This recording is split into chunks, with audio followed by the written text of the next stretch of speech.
Alright, so this is a long overdue video. Today we're going to be talking about how I personally hit 1800, and this isn't 1800 online, this is like 1800 FIDE classical with basically like close to zero opening knowledge. And this is a very important video I feel like I am obliged to make because a lot of you guys out there, you might be thinking you need to know like all this opening theory, it feels so overwhelming at times, like where do I even start? But honestly, this video is here to be like, not that you shouldn't study openings at all necessarily, but just to highlight, like, you can play the openings so fucking badly and still reach like a pretty decent level. I want to start off showing some of my white games. This one was played in 2015. At the time of this game, I had like a FIDE rating of, I think 1600-ish. The game opened with e4, c5, and we went into an open Sicilian. And again, I didn't know any opening theory, so why was I playing the open Sicilian? I don't know, to be honest. I couldn't answer that myself. And we had the Sveshnikov on the board now. And of course, if you know any amount of opening theory, you'd probably know that you should play knight db5. But instead, I didn't know anything, right? I played knight takes c6, a really bad move, because now you absolve black of the one problem which they have in the Sveshnikov, which is that they weaken the d5 square. And now I take on c6, which not only fixes the d5 square weakness for them, but allows them to capture towards the center, in the long run makes something like d5 very appealing for them. But the thing was, in spite of this, despite playing something which, you know, any opening book would tell you is like absolute dog poop, I still managed to end up going on to win the game, and that was despite my position getting worse and worse. It was just because, you know, I got a little bit lucky. I saw some tactics my opponent didn't. He went for this whole maiden attack thing, which should have really worked actually. He should have played king h8 rather, but he instead took on f7, and then I just got lucky. He probably underestimated me a little bit because I was just a young stupid kid and he was a little bit higher rated than me, and then he ended up getting mated, right? But another example from around the same time frame, this time I played d4. I was kind of mixing up between e4 and d4, sort of getting a taste for what I liked. But again, I didn't really know any opening theory. I was just sort of winging it half the time. So anyways, we had the following moves. In this position, I sort of knew that, like, oh, knight c3, bishop b4, that allows him to Indian, so I was playing knight f3. Not that I really knew what I was doing against this, though, because I played bishop g5, which is, like, an alright move. But this is sort of like what a lot of my openings were at the time. I was just sort of trying to develop naturally, at least what I thought was naturally. But that very often meant that I wasn't able to really create anything out of the openings a lot of the times, like, for example, in this position, I just gave up the bishop here. This is something I did a lot of the times looking back at some of my old games. I didn't really understand chess very well. I was giving up stuff like the bishop here in half my games for no good reason, really. And pretty much we got to a position which the engine will say is equal, but to be honest is, in practice, already like a bit more difficult for white to play. We have the double C pawns, and we don't really have any clear compensation for that. Again, I end up going on to win the game, but it was sort of because I got a bit lucky. Like my opponent, they went for some sort of, you know, slightly risky queen adventures here, trying to like attack all this stuff in my territory, but then I ended up tricking them a little bit by playing c5. Again, a lot of my opponents thought I was just a stupid young kid at the time, so like, he played b takes c5, he was a bit of an older guy as well, and I just managed to play knight b1 now and trap the queen on a3. Again, this is a theme of a lot of my games at the time. I didn't know openings, but I knew tactics, and that sort of, that got me alone to sort of 1800. I didn't know how to get an opening advantage, but I sure as hell could trick my opponent with some cheapo tactics like this. But of course, there are also going to be times where you can't really get away with this. And one such example was in this game I was playing against a FIDE master, Chris Wallace, and again, this was around the same time frame. This was still sort of late 2015. I probably had my first FIDE rating of around 1600 at the time. My national rating though at the time actually I think was like 800 or something, so I was on the national rating list abysmally underrated, but still that didn't fix the fact that my opening understanding was terrible, as I showed in this game. If you know any amount of opening theory, you know that f4 is what you do. But instead I played knight f3, and this is technically still playable, but you have to know that after something like c5 that you should probably play d takes c5 and voluntarily sort of surrender your central control, because if you try to keep the tension, which I did in this game, you sort of have to understand that at some point, like, what's gonna happen is black is gonna take on d4, and you neither take with the knight, in which case your e5 pawn is gonna be left quite loose, or you take with the queen, in which case you're gonna get hit with tempo or something like knight c6, right? And again, this was another case. I was just showing like how I kept giving up the bishop here for no reason. In fact, in both of the other games I've showed so far, Again, I did this. I don't know what my obsession was. I must have hated bishops or something. But like, yeah, I didn't know any openings. I'm gonna keep driving this home like a million times in this video. And you know, again, there were many games where I got away with it against stronger players. But eventually, right, like, there's only so long you can really get away with playing the openings this badly. If I'm playing someone who's like a FIDE master, rated like 700 points higher rated than me, it's very unlikely I'm going to get away with this sort of stuff. And so now this was around 2016. This was my first ever time playing the Australian Junior Chess Championships. This was the under 14s. And again, it just shows like, it's also worth noting. So essentially we have a Benoni now where black has played c5.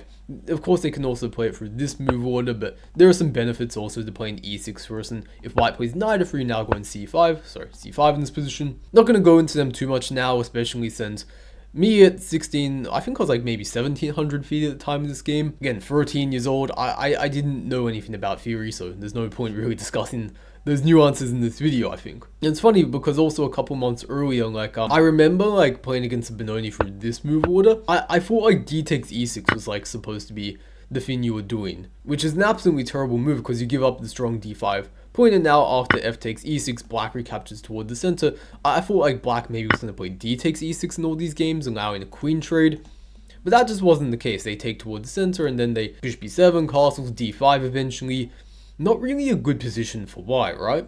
And then this game, okay, we actually got like a proper Benoni structure, but again, I didn't really know the theory. My opponent also played pretty badly. I could have played like d6 here and just punished them really badly, but again, I didn't know. Not only did I just not know theory, but I also had like a very bad general understanding of openings. And that was shown here, where usually in the Benoni, you're going to try and occupy as much space as possible in the center with a move like e4, but instead I play e3. Like what? Like what am I doing, right? That's genuinely, I was looking through a bunch of my old games the other day, and that was literally what I'm thinking half the time looking through these games. It's absolutely like, it is a bit painful, like just looking at these games. And it got even worse in the next few moves. Like this was a tactic I bonded time and time again at this level, where I played f3 now expecting him to like move back with the bishop, but I just overlooked bishop takes d5, and this classic tactic where there's like a piece now hanging along this diagonal, and I was just a pawn down. I ended up winning the game by like a miracle, right? Because I was a tricky player. I could do some tactics, but I wasn't very good, I think, still at like spotting some of my opponent's tactical ideas, like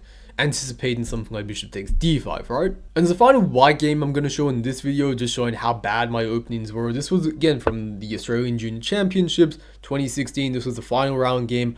I actually won it, and my opponent was pretty upset afterwards because I think he was in the running for first place maybe.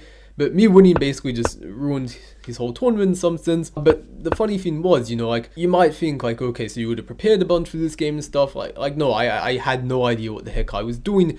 I played like in the absolute worst way possible maybe you could against the Queen's Gambit declined. For one, e3, it's playable, but it's not very ambitious, right? And two, if you're going to play e3, I mean, you should at least put your knight on like a square like c3 or something, right? Like, what's it doing on d2? And now granted, in some lines, if black has a pawn on c6, this is actually quite playable, but what you have to understand, and I didn't understand, was that now black can, instead of going c6, go c5 in one tempo, and now when the position sort of opens up, maybe they'll exchange on d4 or something like that, the knight in d2 sort of looks a little bit odd. And I sort of end up justifying it because I end up taking on c5 at some point, and then going like a3, and now the knight, you know, if I get through some sort of like b4 or even just play b3 and thinking my bishop there, it doesn't really look that stupid. But again, you can just see how in all these games, right, like I didn't have any like chessable prep or any shit like that. I was just winging it, and it somehow sort of worked out, right? But now going over to my black openings, and the thing with you have to understand with the white pieces is that you can sort of get away a lot of the times with like having very half-assed knowledge. But man, with the black pieces, like I really suffered a lot getting into like a lot of really dodgy positions. A lot of the times I saw game blown out of the water in the opening because, you know, of course, if you move second in the game of chess, you're going to have to be a lot more careful. You have to, I didn't even really understand this until I actually hit 1800, until like I heard in some like lecture online or something like, oh, the purpose of the opening in black is to like equalize, and the purpose with white is to get an advantage. And I think I understood the first one, but for some reason the second part never really clicked until like I heard that. I was just sort of, you know, doing all sorts of crazy stuff, not really understanding that you first have to, you know, neutralize White's pressure in the opening before you start going like crazy and like running around trying to do all these wacko things, right? I just didn't really understand that at the time. And so for this game, right, my opponent was around 1300. He was a little bit lower rated than me. He was also around the same age. We had e4, e5, and we had the Scotch Gambit on the board. I played d6. A very sort of passive move. The main line is, of course, you want to go like knight f6 and then meet e5 with d5, but I didn't really notice at the time, right? This was like knowing 5 moves of fury against Scotch Gambit. This is like another world for me at this time, right? So I played d6 and I tried to play solidly, except I played knight e5 next, so I guess not, right? Again, this is what I'm saying, right? Like, I'm going nuts all the time. I'm moving the same piece twice in the opening for God knows what reason. Just like develop the fucking knight and go bishop b7 castle, right? Like, why are we doing knight e5? I don't know, but we did this, right? And like, I mean, I got a worse position. I allowed him to gain like play f4 with tempo, right? But somehow, right, like, even though I get this like passive as hell position, I somehow like make it work almost, like, and that was only because my opponent started doing weird shit like this, right? But that's the point. I was worse out of the opening. That sort of happened a lot at this level with my sort of very poor opening knowledge. But, you know, I was somewhat decent at sort of, you know, like holding things together, sort of not just falling apart. I could do basic tactical stuff. And again, that's why, like, in games like this, even though I had a shit position, I managed to eventually win. And that was, again, partially because, like, players at this level, they're not that amazing. Even if they sort of get, like, a really good position out of the opening, if you just sort of hang in there a lot of the times, then they're not going to be able to really punish you, even if you get, like, really, again, just, like, awful position out of the opening, like I was in half my games at this sort of time. And again, like, this time, this was even against, like, a very strong FIDE master. I was much lower rated in the game. I ended up getting the worst position you could imagine, doubled f-pawns, my king couldn't castle. You'd think it's game over, right? I think I probably thought that too.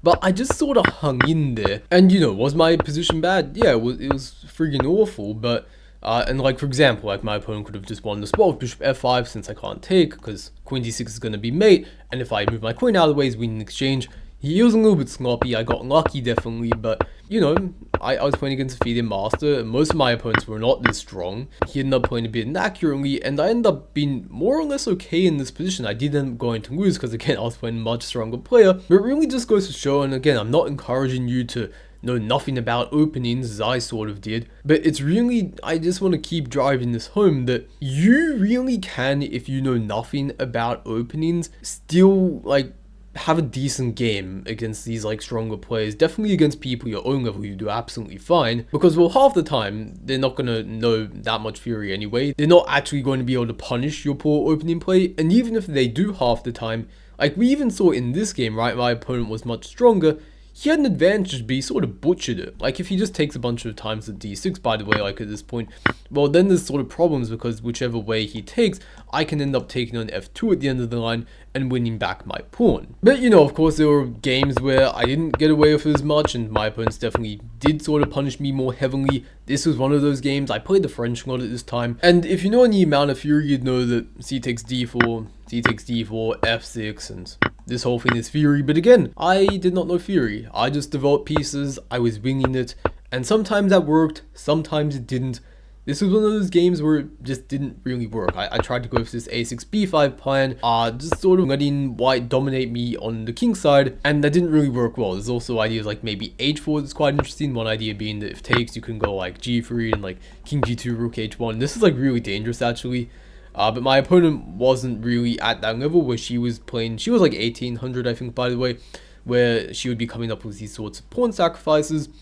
But she went for a more like direct one in this position, and technically I could survive by playing king g7, but I was kind of stupid and I just played h takes g6, and this ended up in like a really bad position here where white just sort of grabbed a shit ton of pawns, and we had this position where after the following moves she ended up winning back in exchange, and the material balance was really, you can see, super out of whack. 4 pawns for the, well, okay, there's a rook for the 2 pieces, obviously, but then there's like 3 passed pawns on the king side. That's obviously not going to work out too well for me. Finally, wrapping up just to show, like, again, how poor my openings were at the time. Like, it might on the surface not even look that bad, but what I want to really show you guys is that this position right now is actually just like with bishop e7. I am just playing normal mainstream opening. The queen's gambit declined a whole tempo down. Like if we in this position, for example, go the following moves, this is just a very mainline opening where say we have all these moves and we reached this position, right? Exact same position, except now it's white to move instead of black to move. And typically how you want to respond to this sort of spiral variations, you want to go like, you can play castles, but I think the whole d5 thing wasn't so good. Typically like c5 or something a bit earlier is probably ideal, to be honest. But again, because I knew nothing about openings, I was just winging it. I did all this shit that wasn't good. I ended up putting a bishop on a6, which I got heavily punished for. This was another very bad habit I had.